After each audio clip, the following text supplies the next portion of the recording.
Welcome to Always Be Closing for 8/11/26.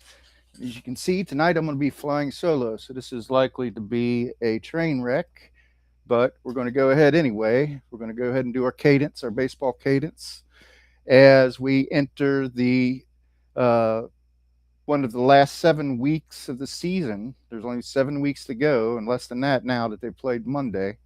And we're going to talk a little bit about the trade deadline and just some other news that's going around the horn here on the top of the first. So, um, one of the probably the biggest headline of the last week was the trade the Dodgers made on the eve of the deadline for Tarek Skubal.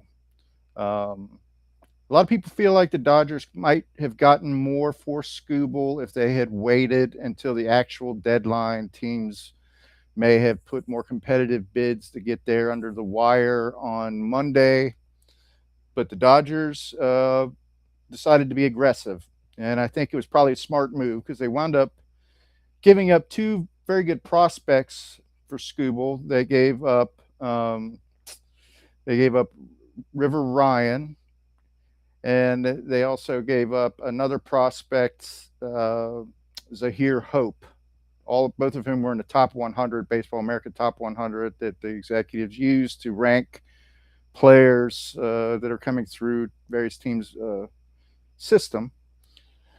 So they did make out pretty well. They got two, I wouldn't call them, they're a little bit better than lottery tickets, I would say. River Ryan and uh, Jason Robleski went into the season kind of competing for the fifth spot in the Dodgers rotation. Robleski won that competition and has gone on to have a tremendous season, although he's tripped up a little bit at this point. But that both of those pitchers were held in high regard. So Ryan is a very good pickup in his own right. Plus, you add Hope to that, ironically. Um, but I just feel like maybe if the Tigers had maybe waited until Monday, the deadline was at 6 p.m. Monday. Some other teams, Atlanta Braves, Philadelphia Phillies. Although the Phillies probably did not have the farm system to pull off a trade, they would have had to offer some major league talent, like maybe Crawford or somebody like that, or their pitcher Andrew Painter or something like that. They may have had to pick somebody that was closer to major league ready than what the Dodgers sent their way.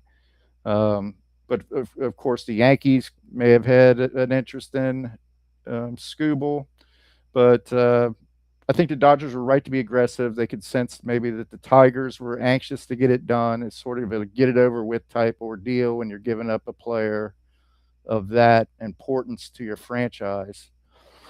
So the Dodgers took advantage of that and had the chips in order to make it happen. And of course, Skubal's pitched well his first two outings. He hasn't thrown a shutout or no hitter or anything of that nature, but he was ironically beaten by the Cubs in his first outing by um, Javier Assad.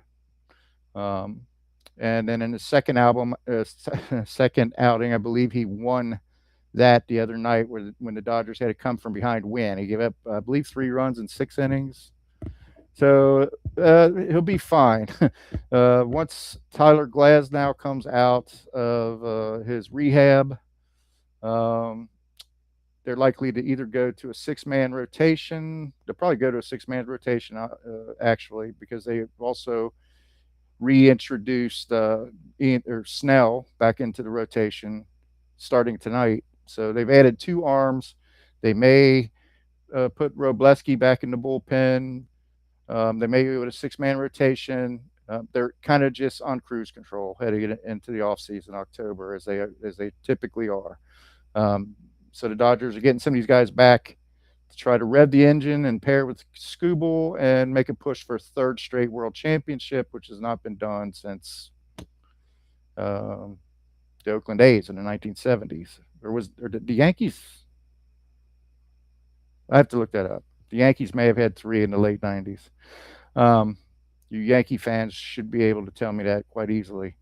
But in addition to Skubal, the Dodgers added Chris Bubik, just for depth, just because they could. Maybe set him on the bench so that nobody else could get that starting pitcher.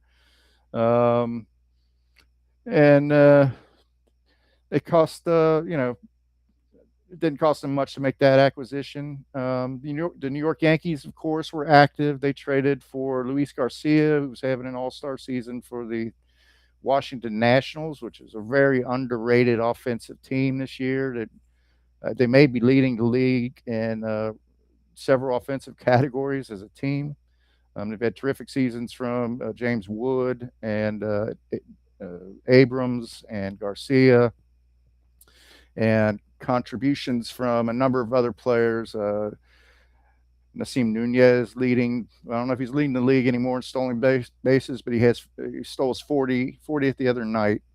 Um, but Garcia joining the Yankees lineup, it gives them a boost while they wait for Stanton and Judge to possibly come, and Bellinger, in fact, to possibly come back before the postseason.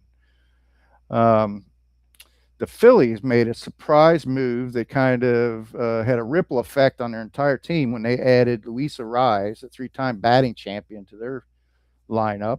In order to fit him into their defensive alignment, they really shifted about half their team around the infield.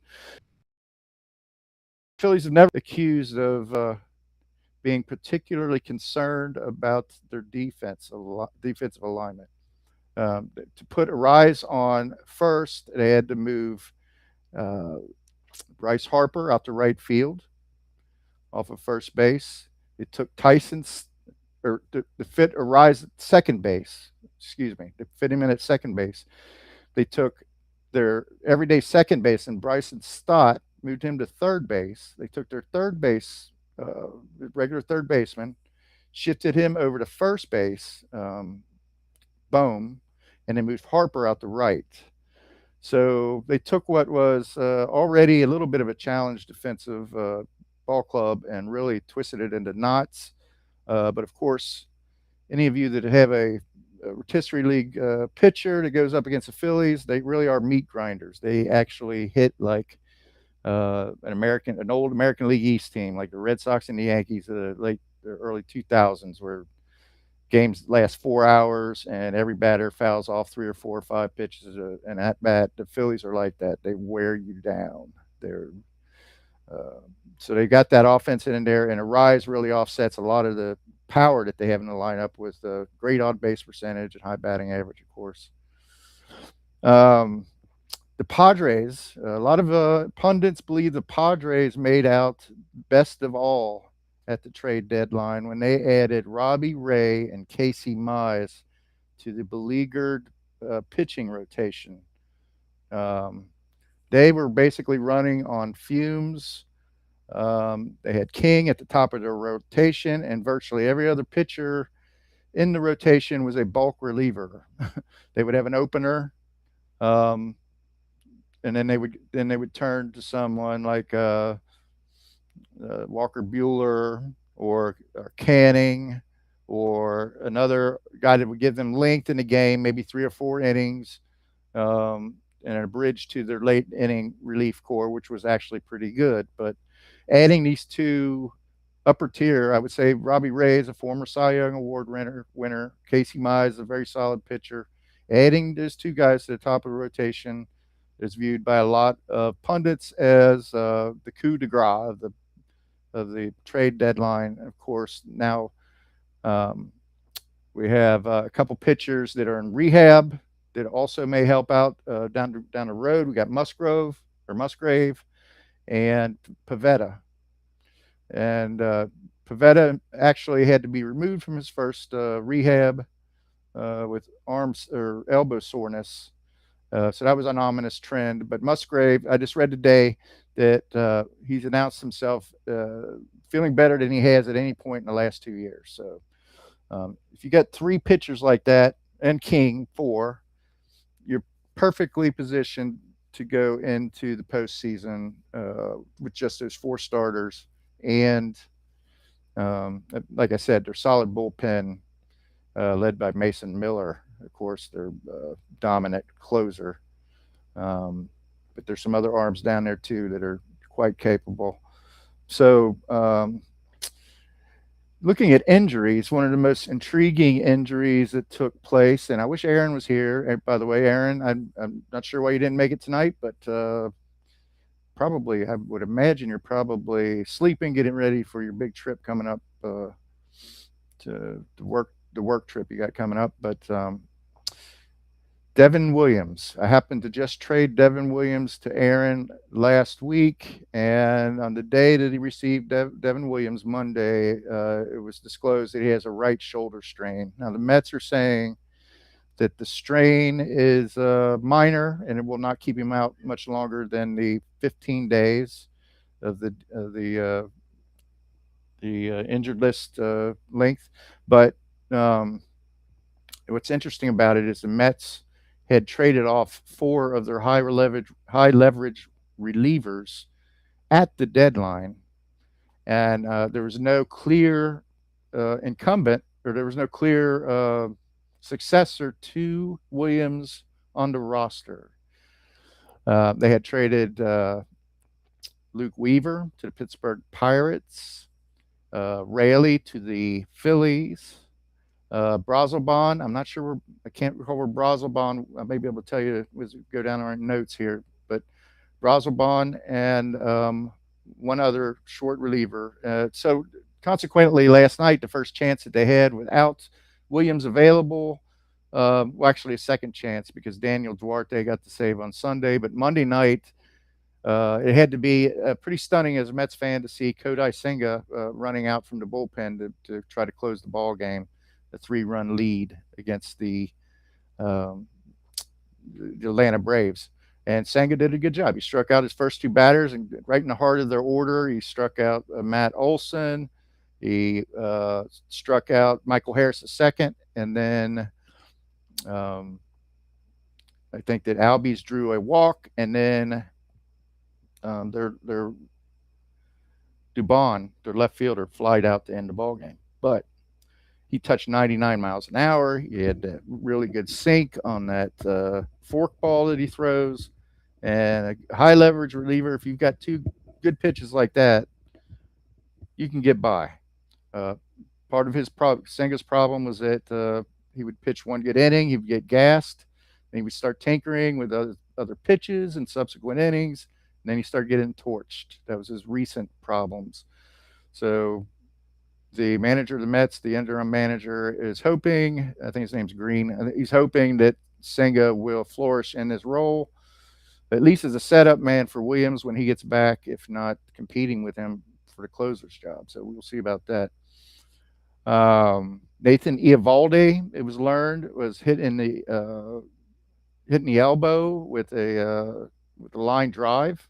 Now he has elbow. Now maybe he wasn't hitting the elbow, but he's on the IL with elbow inflammation. He's Texas's best pitcher, the Rangers' best pitcher. I believe the Rangers are leading the American League West, so that's a huge blow for them. That's a big news item.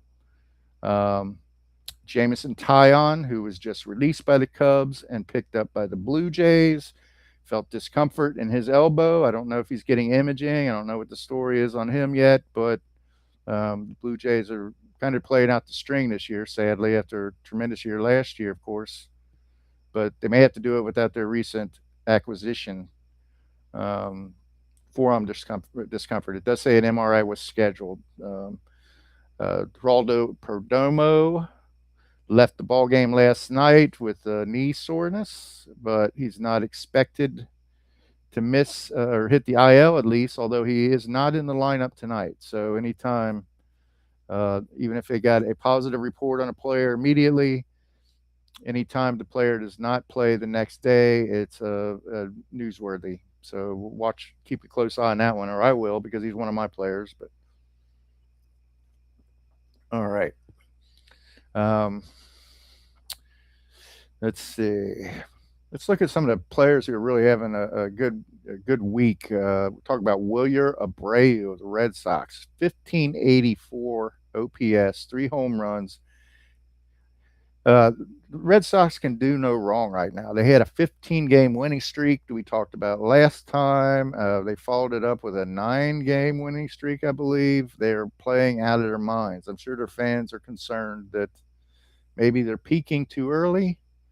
Save some of that for October, but the players, I'm sure, don't care. They're hitting beach balls right now, and Abreu is leading that charge. So, and in the National League, Jake McCarthy, he's actually uh, hit safely in all 6 games of the last week. About his overall batting average is now above 300. I had a feeling McCarthy.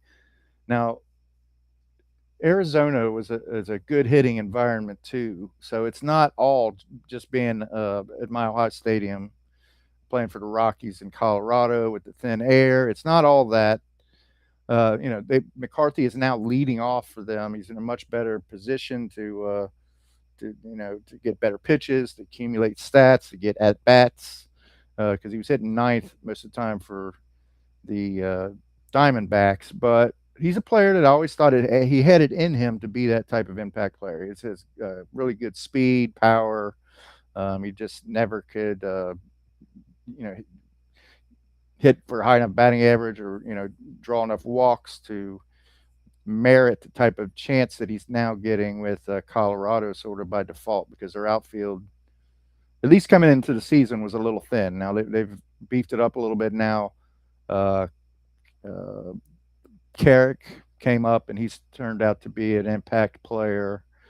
I just saw today that our friend Zach Veen, he of the Python Arms and the mysterious human growth that he's experienced recently. It's going to be interesting to see him come back up to see what kind of physical change he's made.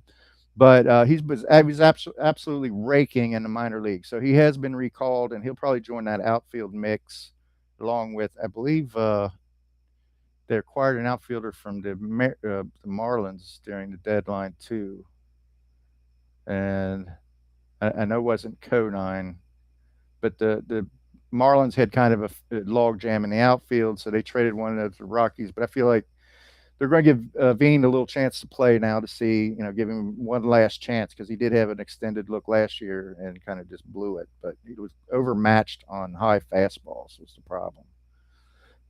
Pitchers they would pitch him above the belt, and he could not catch up with it. It just blew by you, is what Jeff Brantley says. But okay, so another news item: Angel Ganao. Obviously, I've not seen him play or heard an announcer pronounce his name, but Angel Ganao set a new franchise record in his debut. Um, uh, I think he's an Indian. I think I read that he was an Indian. I believe he's an Indian player. So he's among, if not the first Indian player. Let me verify that, because that would be an awful thing to misreport. Uh, Ganoa. I did hear something to that effect, I believe. Um, let's see. Excuse the pause here.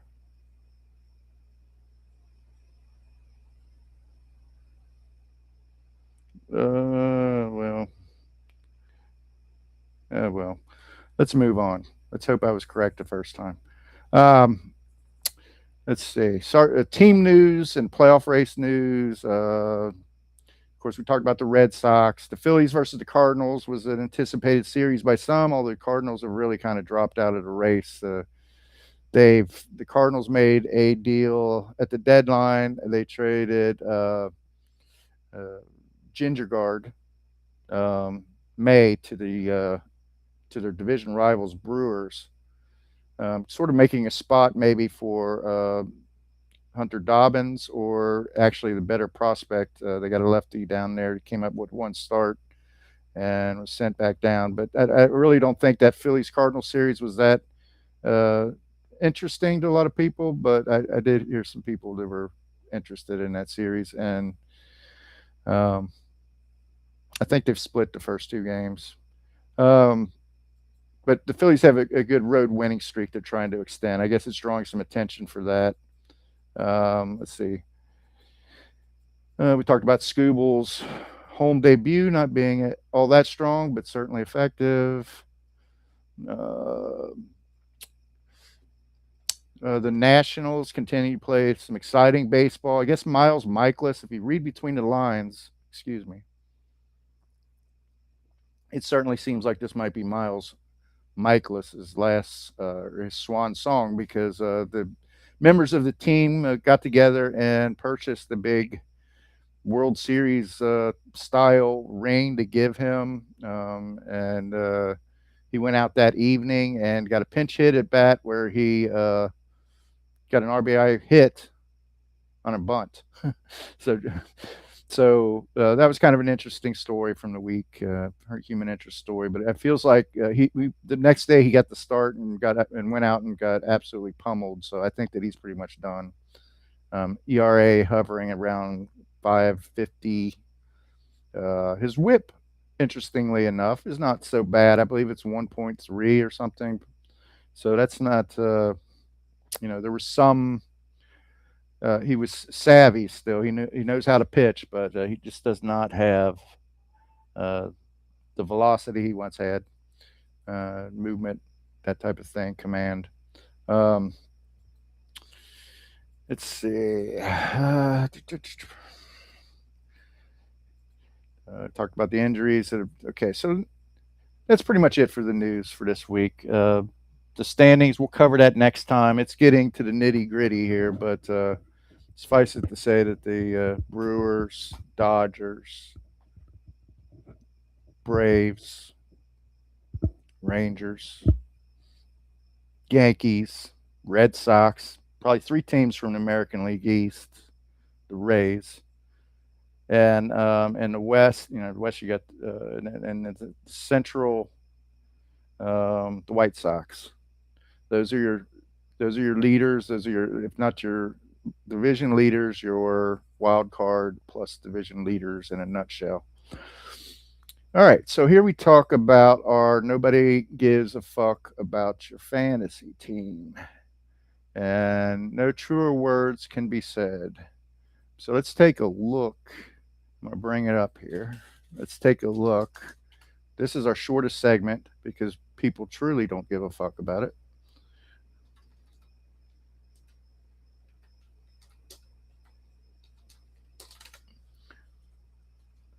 Okay. Let's see here. Um, share out the screen.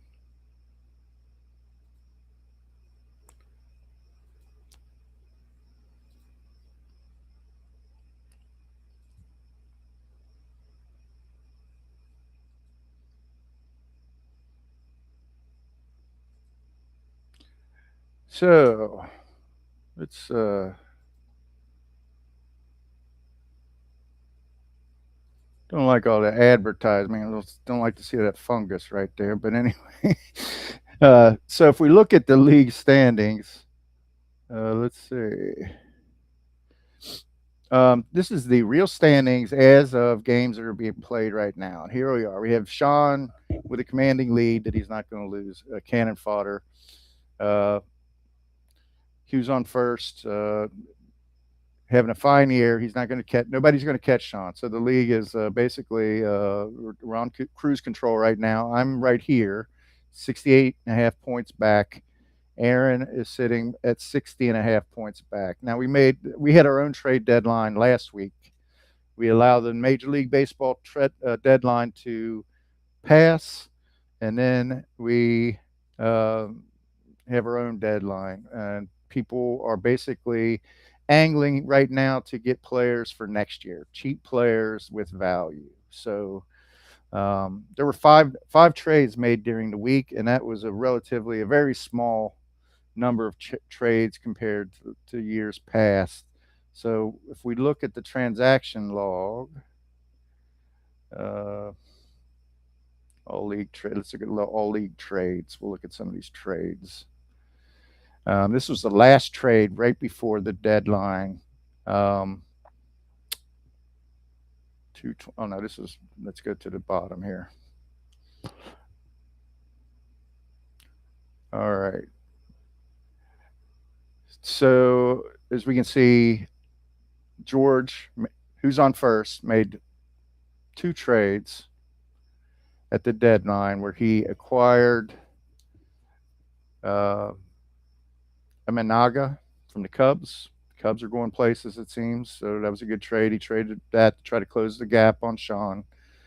And Daryl Hamilton, or not Daryl Hamilton, I think, or David Hamilton and the Brewers, sort of a bench player, not consequential probably, but he traded him as well to Bill for Willie Castro, who's really taken off as a second baseman of the Rockies, and Abner Uribe, who is always a threat to take over the closer's position in Milwaukee.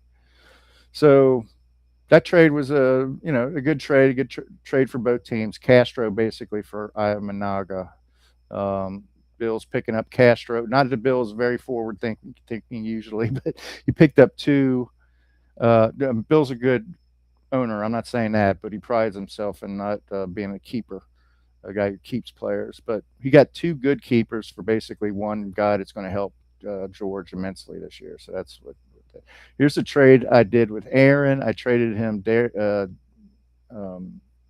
Williams, Tyler Locklear of the Arizona Diamondbacks, and I got back Kyle Hurt and Ty France. This one, I'm basically trying to make up for the fact that I've lost Juan Soto and James Wood in a matter of 1 week and trying to recoup a little bit of power. So I got a little bit back in Ty France. I don't really believe in Ty France. I don't really feel like it's going to be a sustainable thing or that he's a keeper or anything. But he is having a very good year, and I just needed the stopgap.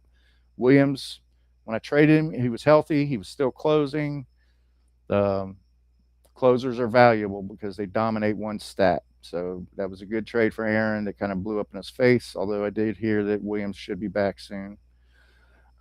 This other trade here, we have Flying Turkeys. That I believe that is Micah, who acquired Logan Webb and Aaron Savali from Aaron for, or no, yes, that was a trade with Aaron, and Aaron got back. Ba, ba, ba, ba, ba.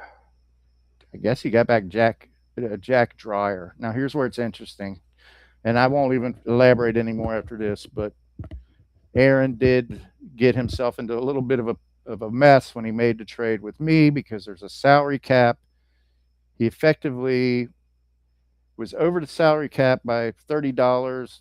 Logan Webb was $34, so he could not keep Logan Webb and Devin Williams active on his roster simultaneously. So he had to either put him on reserve, Logan Webb, or trade him. So that's why he traded him. He gave Mike a sweetheart deal just so he could fill that pitching spot. So not the way he probably wanted to do business, but he kind of backed himself into a corner on that. I'll ask him about that on our next episode.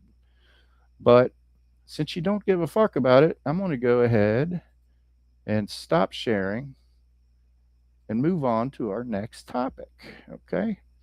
Um, okay, so we're the middle innings, and this is where we kind of go over some sort of pop culture, human interest topic that relates to the game.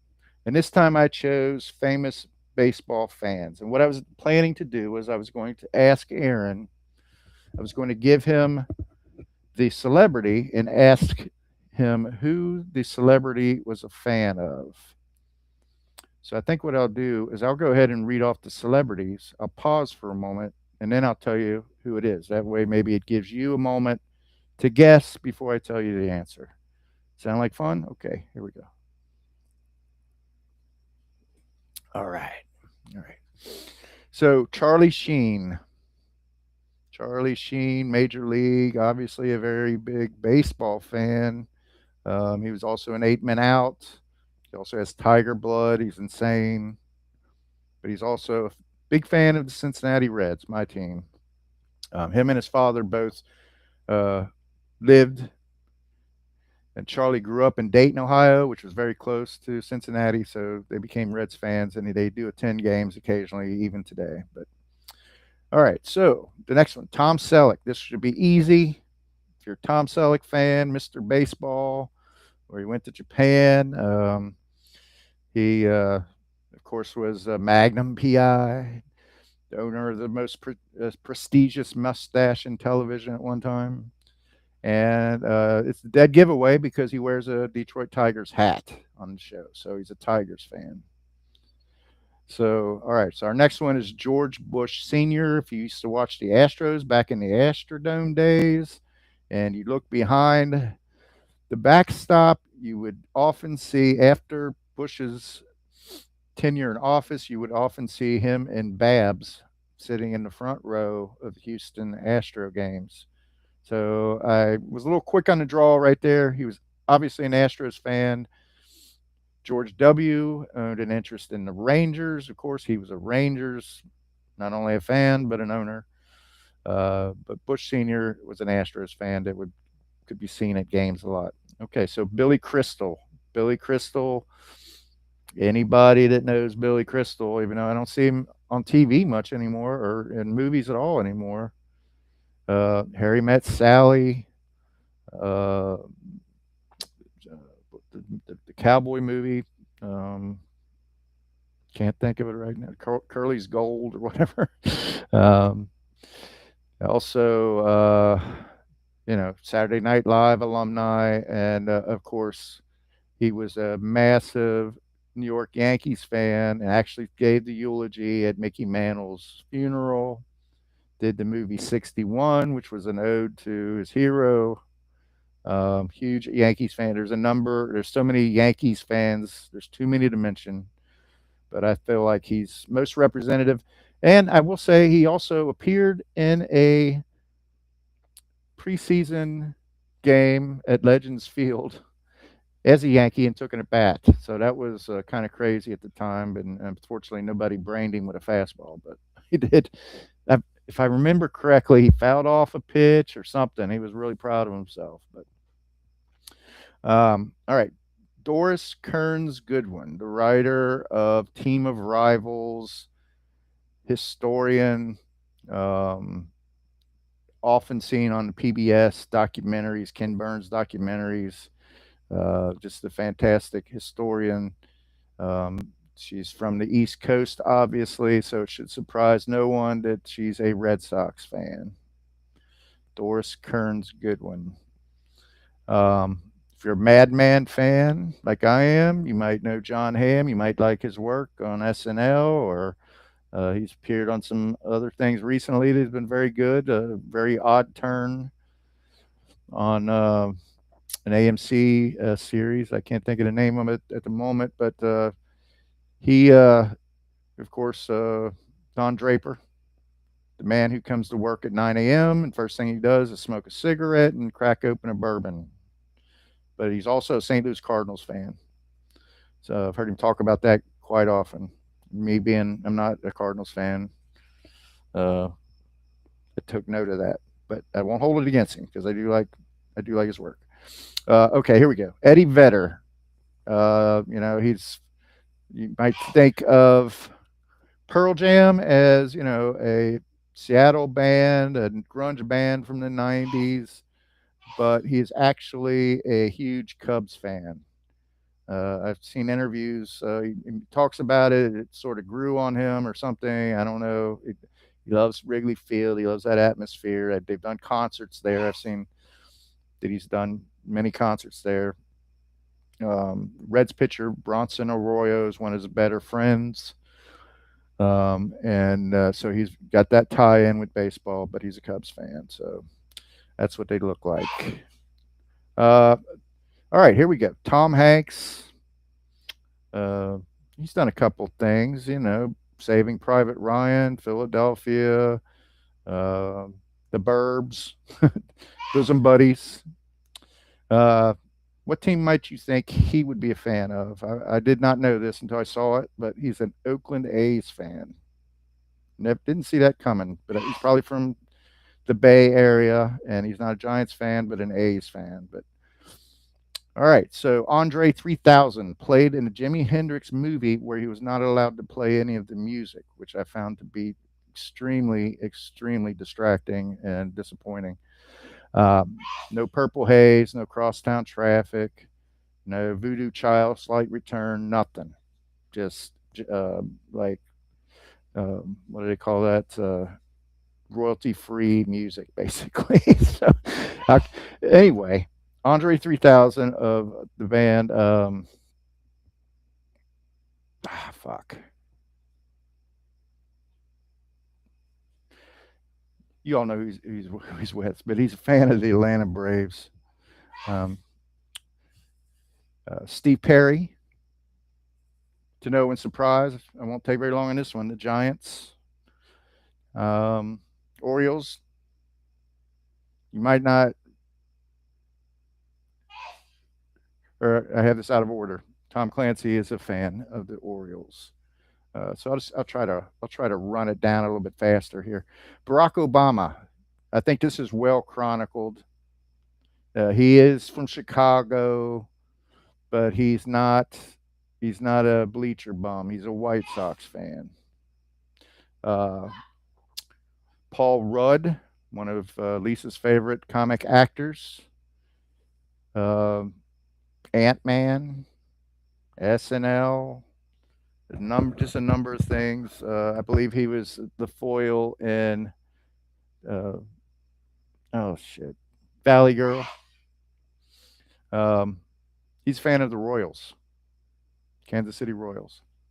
Scott Stapp, one of the most reviled musicians in rock music for reasons that are not quite clear, is loves the Marlins. I did this one for Aaron. If you're out there, buddy, Scott Stapp, or no, John Oliver. You might think he's a fan of Manchester United, but if so, he's also a Mets fan. David Beckham is a Phillies fan. Christine Aguilera is a Pirates fan. Geddy Lee has been seen at Wrigley Field, but not surprisingly, he's a Blue Jays fan. And finally, I hear enough about baseball players who prefer basketball. I hear that shit all the time. But here's a basketball player who's a fan. Well, Kevin Durant is the basketball player I'm talking about. And he is a fan of the Washington Nationals. So it's good to see that there are basketball fans to reverse the trend. There are basketball players who actually like baseball rather than the other way around. Now, I'm going to take a break. I'm going to be right back here.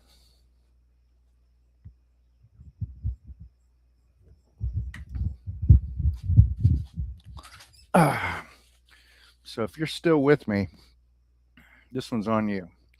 All right. So this is our last segment, and this is our always. This let's bring up our visual here. It'll be so worth the wait. It's always A, B, C. Ain't always B, B, C closing. Always be closing. Always be closing.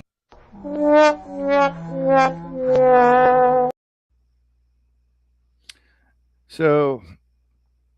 There are a couple interesting things going on right now when fantasy teams and major league teams are really trying. They're in the dog days of August now. Pitchers are still not pitching deep in the ball games. If anything, they're more tired than they were at the start of the season. They're dealing with nicks and cuts, but they're also dealing with painful elbows and things of that nature. So bullpens are getting taxed. Uh, there are some really solid bullpens and closers right now that are still chugging along. David Bednar's had an unbelievable season. 26 of New York's 33 saves, 79% of them. Mason Miller has been absolutely ridiculous all season long. I think he might have blown one, uh, maybe. It was probably wasn't his fault. I mean, you get the benefit of the doubt when you're as dominant as he's been. Um, but there are a couple that are really have been rocked to its rocked to its core, and one of them is the Diamondbacks. They went into the season with they had some arms down there. They had I can't think of the righty's name, but they had Paul Sewald that they brought back. He'd been their closer a couple years ago, lost a job, and then he pitched in the American League for a while. They had Kevin Ginkel, um, but and then they had Justin Martinez. I think was a guy that was very promising last year, but had to have Tommy John. But Seawald had the job, and he kind of did a really good job for the first 4 months of the season, and then it all went to hell. So Seawald was actually released. Paul Seawald was released last week, and their bullpen is wide open. He blew. Seawald had blown a 3-run lead on July 28th. Uh, he was designated for assignment, but that one's really up in the air. They got a lefty, Brian Garcia, I believe, that really looks like he might settle into the role. Gankel is still there. He's rebounded from a poor season last year.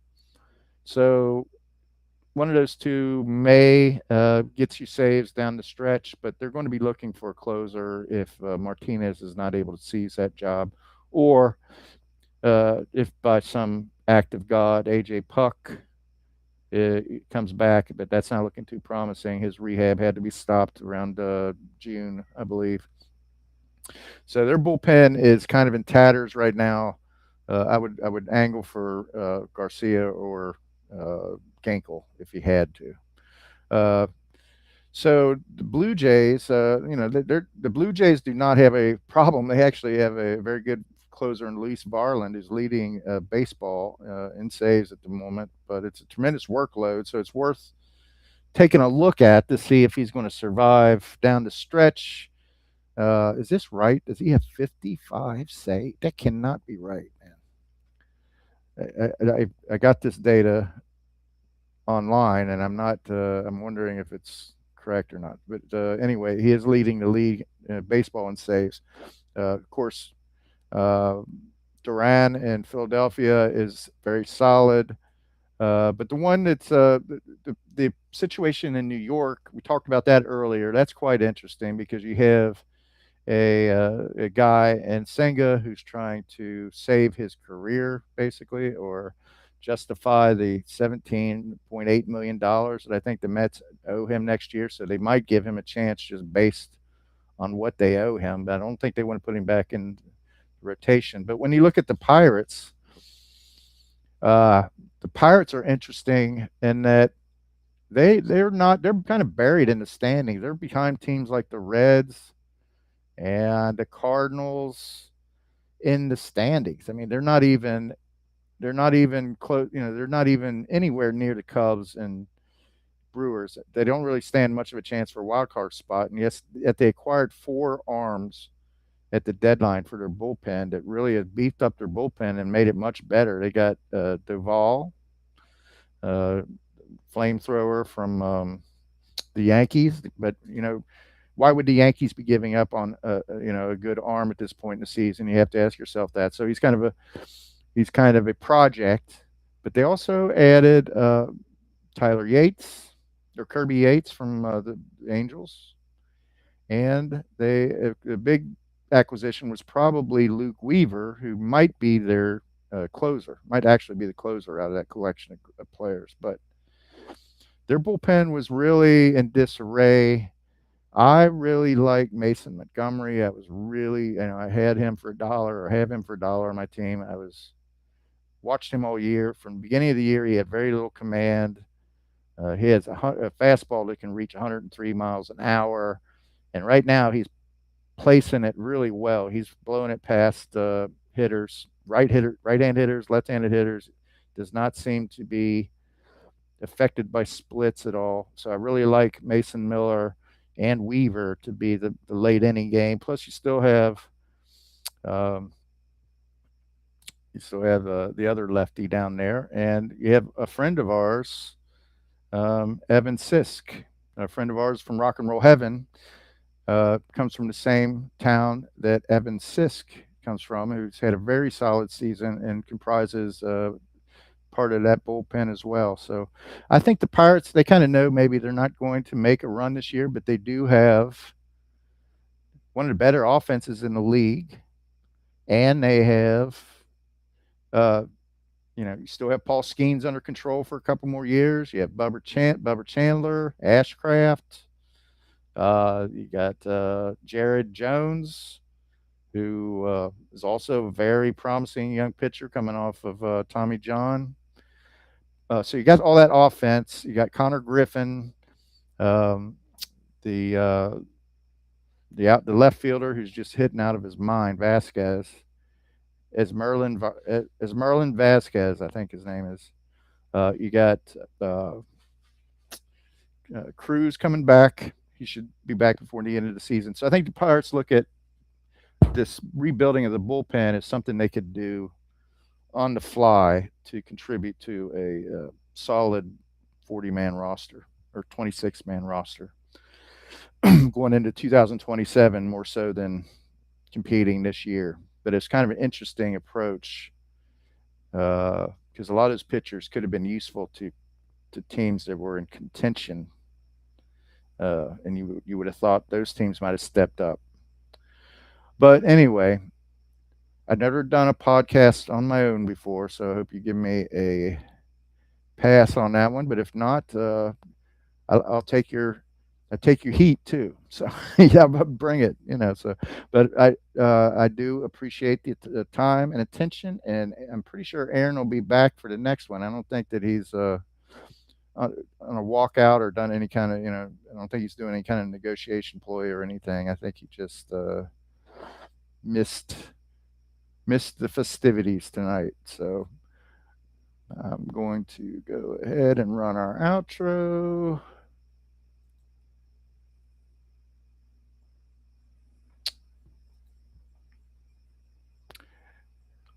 And we'll see you next time.